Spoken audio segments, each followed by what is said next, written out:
बात करेंगे जिसपे पेरेंट्स का इख्तलाफ ही रहेगा टेक्नोलॉजी और जो नई जनरेशन है उसके साथ। खेल का मैदान तो वो है, हाँ। लेकिन जो पेरेंट्स हैं पुराने वक्तों के हैं उनके लिए वो नहीं है खेल का मैदान। वो कहते हैं कि जब आप फील्ड पे ही जाओगे, फुटबॉल खेलो, क्रिकेट, वो खेल का मैदान है, लेकिन बच्चा बैठ के अगर कर रहा है तो वक्त जाया कर रहा है। Video gaming is now international recognised sport.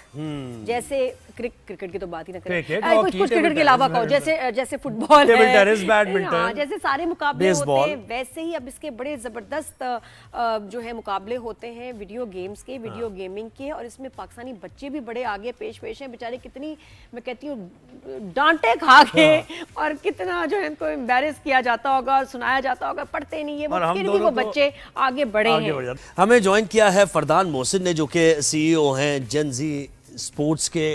कैसे हैं आप? ठीक ठाक है, खैरियत से? हमारे लिए तो बड़ी नई नई सी चीजें हैं, तो आप बताएं भाई कैसे ये एक यानी करियर हो सकता है, एक प्रोफेशन हो सकता है जो हम वालिदैन देख रहे हैं। इसमें बच्चे कितना कमा सकते हैं और कैसे कमा सकते हैं? अब मैं अगर स्टार्ट करूंगा तो हमें 4 साल हो गए हम लोग ये ऑर्गेनाइजेशन चला रहे हैं जेन जी स्पोर्ट्स का। अभी हम लोग एक ऐसी ऑर्गेनाइजेशन है जो कि ई स्पोर्ट्स के कंपटीशन करा रहे हैं पाकिस्तान के अंदर। अभी पेरेंट्स के लिए हमारी ये पैगाम कि पेरेंट्स को खाली लगता है कि नहीं, खाली अब वो बच्चे आते हैं, टाइम वेस्ट करते हैं कि वो गेम खेल रहे हैं, उनका इसका कुछ भी करियर नहीं। अब वक्त बदल गया है। अब जिस तरह दुनिया इवॉल्व करी, पाकिस्तानी प्लेटफॉर्म्स भी इस तरह इवॉल्व करके अब यहाँ से लड़के रिकॉग्नाइज हो रहे हैं इंटरनेशनल प्लेटफॉर्म्स के लिए भी। अब यहाँ पे खाली एक ही स्पोर्ट, ई स्पोर्ट्स का मतलब होता है इलेक्ट्रॉनिक स्पोर्ट्स, तो it is in proper e sports के जो कि रिकॉग्नाइज है बाहर भी। अब पेरेंट्स के लिए ये पैगाम है कि यहाँ पर जो बच्चे खेल रहे हैं ना, अब उनमें कुछ बच्चे में ऐसा होता है कि वो टैलेंट इस तरह होता है, वो कुछ बनना चाह रहे हैं। अब हमारे पास कुछ स्टोरीज है अरसलान ऐश की, आतिफ भट्ट की, जो कि एक इंटरनेशनल फर्म्स के साथ कोलैब में काम कर रहे हैं। अब जैसे रेड बुल ने अरसलान ऐश को स्पॉन्सर किया हुआ है, फैल्कन्स जो सऊदी अरब के, उन्होंने आतिफ भट्ट को किया हुआ है। अब उन लड़कों के अंदर इतना कुछ टैलेंट था तो कि आज वो इतने मिलियंस ऑफ डॉलर्स कमा रहे हैं। क्या करते क्या है वो? क्या वो गेमिंग के लिए खेलते हैं, उनकी कोई टीम के लिए खेलते हैं? जी, वो एक अपने आप के लिए खेलते हैं कि जिस तरह आपने बताया था मैम कि कुछ टाइम जैसे मेरे बच्चे को बहुत ज़्यादा शौक है, मैं चाहती हूँ कि वो खेले, कि उसके रिफ्लेक्सेस तेज़ हों, तो उसकी सिर्फ वजह ये है कि वो गेम खेल रहे हैं, तो वो एटलीस्ट उनका शौक भी है। कुछ लड़के ऐसे उनके अंदर एक स्पार्क होता है खेलने का। रही बात, जैसे कुछ लड़के खेलते हैं फुटबॉल हो गया, कुछ लड़के कहते हैं क्रिकेट हो गया।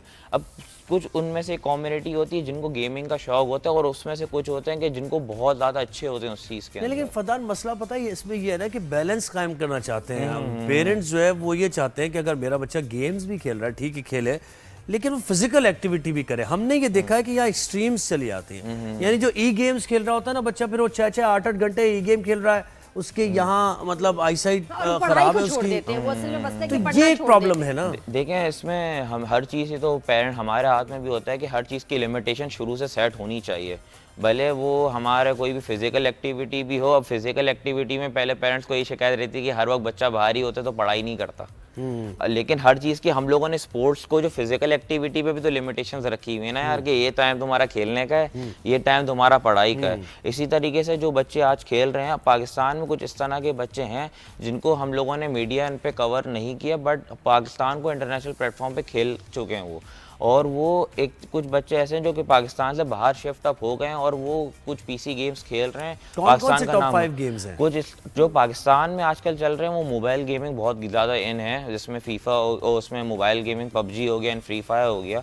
हम लोग मैं जिसको सपोर्ट करता हूँ, it is an console gaming, जो कि PS5 वाले हो गए, जिसमें फीफा हो गया एंड टेकन हो गया, फीफा फुटबॉल हो गया आपका, जिसमें बच्चे खेलना चाह रहे हैं और वो ऑनलाइन इंटरनेशनली खेलते हैं। निटेंडो भी चल रहा है जी, निटेंडो भी चल रहा है, खुद ही वो एंटर भी हो जाते हैं चैंपियनशिप में। जी, अब मैं आपको बताता हूँ, जिस तरह अभी हम लोगों ने रिसेंट में ओशन मॉल के अंदर एक टूर्नामेंट कराया जिसका प्राइस पूल 2 लाख रुपए था।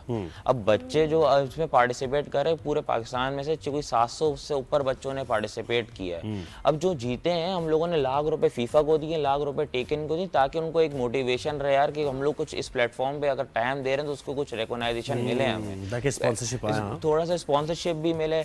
अब उसके अलावा हम लोगों ने सिर्फ ही नहीं, हमने गिफ्टिंग्स अलग की हैं, बड़े ब्रांड्स के साथ अलग काम किया था। लेकिन फरदान, इसको पूरा फुल फ्लेज करियर लेने के लिए और ज्यादा खेलना पड़ेगा, ठीक है? तो उसमें उनकी ऑप्शंस क्या है कि वो किस तरह कल को अपनी फैमिली को जो है, जो कंसर्न होता है पेरेंट्स को कि अपनी फैमिली का कैसा खर्चा उठाएंगे, जी, अब कैसे लाइफ चलेगी, क्योंकि पढ़ाई तो रह जाएगी पीछे काफी दफा।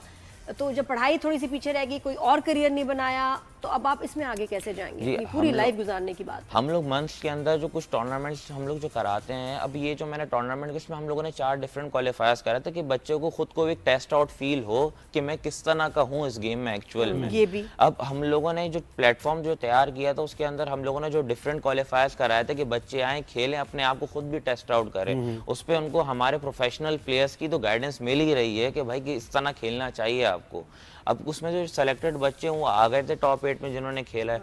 उसके अलावा जो हम लोग टूर्नामेंट्स करा रहे हैं, आपने रही बात की कमाई कैसे हो सकती है, कमाई इस तरह हो सकती है कि कुछ प्लेयर्स जिस तरह हम लोगों ने अभी ये पूरा लाइव किया था हमारे यूट्यूब प्लेटफॉर्म्स के अंदर, अब उन लोगों को क्या वो इस तरह जो बच्चे फेमस हो रहे हैं गेमिंग के थ्रू, वो अपने यूट्यूब चैनल्स भी स्टार्ट कर रहे हैं, उनको ब्रांड्स अप्रोच भी कर रही है। अरसलान ऐश पाकिस्तान में इतनी रिकॉग्नाइजेशन नहीं थी, वो अकेला गया था बाहर खेल के पाकिस्तान का नाम रोशन करके आ गया। उसी टाइम रेड बुल डर इतना गया ना, पेरेंट्स इतना मोबाइल यूजेज के बारे में इतनी चीजें आपको पता चल रही हैं कि मोबाइल ये कर हो दिया, सकता है कि वो इतना अमेजिंग टैलेंटेड भी ना हो लेकिन वक्त दे रहा है ताकि पढ़ना ना पड़े, तो वो भी एक परेशानी हो जाती है। प्लस दूसरा ये कि आप इंटरनेशनली लोगों से मिल रहे हैं तो कभी कभी ये भी होता है कि गलत लोगों से दोस्ती हो जाती है, और कभी कभी ये होता है कि जो वायलेंट गेम्स आप खेल रहे हैं उसका असर आपके दिमाग पे हो जाता है। फिर आप वीडियोस देख रहे हैं कि बच्चे वो वायलेंस से अपनी रियल लाइफ में कर रहे हैं, वो भी तो एक है ना, गेम्स का ये साइड इफेक्ट भी तो है। जी जी, आपने बिल्कुल सही बात की। अब इसमें आसान जवाब ये है इसका कि जो कि पेरेंट्स को समझ आ जाए हमारी बनस्बत से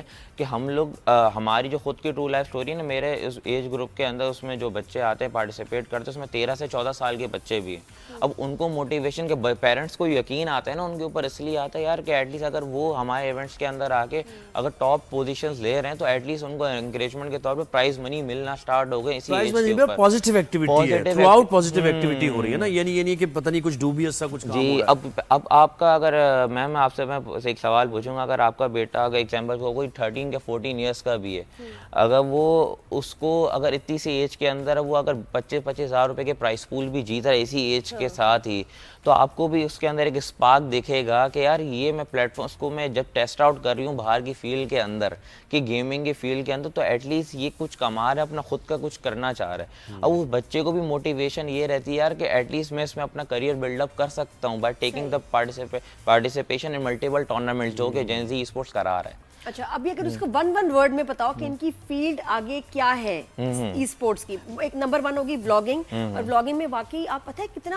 आप खुद खेल रहे होते हैं उसको, आपने वीडियोस की बना दी, अपलोड कर दिया, मिलियंस ऑफ व्यूज, फिर आप ये कि आप उस पे बात कर रहे हैं, लेवल्स बताएं कैसे क्रॉस करनी, बहुत सारी स्ट्रीम्स उस पे वो आपके ऑप्शंस हैं, ये तो एक फील्ड होगी। सेकंड आपने बताया कि championships, third I think game development, इसमें इंजीनियरिंग आ गई। जी जी, इंजीनियरिंग आ गई। एंड फोर्थ है स्पॉन्सरशिप। जब आप इतना बार टूर्नामेंट्स में आगे पार्टिसिपेट कर रहे होते हैं ना, तो ब्रांड एम्बेसडर्स बन, आपको ब्रांड्स की नजरों में आते हो। मैंने एक और आपसे बात की थी कि हम लोगों ने जो इवेंट कराया था ना, उसका प्राइस पूल 2 लाख का मकसद नहीं था, एग्जाम्पल तो उसको नेगलेक्ट कर दो, लेकिन जो हम लोगों ने व्यूअरशिप प्रोवाइड की, जो प्रोडक्शन क्वालिटी प्रोवाइड की कि जो कि आप वहाँ से बैठ के पूरी दुनिया ऑनलाइन देख सकती है।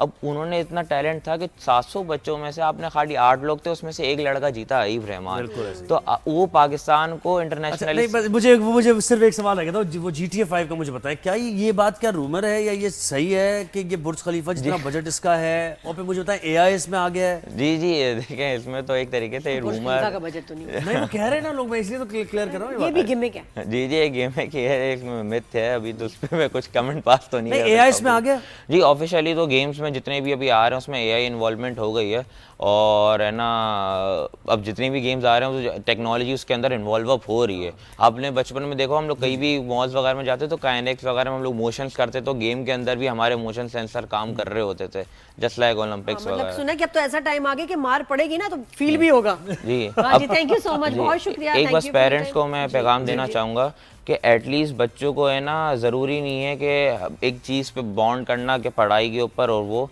हमारा एक आखिरी मैसेज ये है पेरेंट्स से कि आप जिस तरह बच्चे को एक थोड़ा सा टेस्ट आउट करो फील्ड के अंदर, ये भी एक फील्ड, एक प्रोफेशन है, ज़रूरी नहीं है अभी से, लेकिन आप कभी कभार एक मंथ के अंदर एक दफ़ा आप टेस्ट आउट करोगे। हम लोग कॉम्पिटिशन्स होते हैं जो कि हम लोग सोशल मीडिया पे डालते हैं, इवैल्यूएशन हो जाएगी बच्चे की कि उसका जो पोटेंशियल है वो प्रोफेशनल लेवल पे खेलने वाला है या घर में एमी। थैंक यू सो मच, सही बात की ना। जब मार पड़ती है तो तकलीफ तो होती है, ये आपने कैसे कहा, तकलीफ तो होती है जब मार पड़ती है, फील होगी वो भी।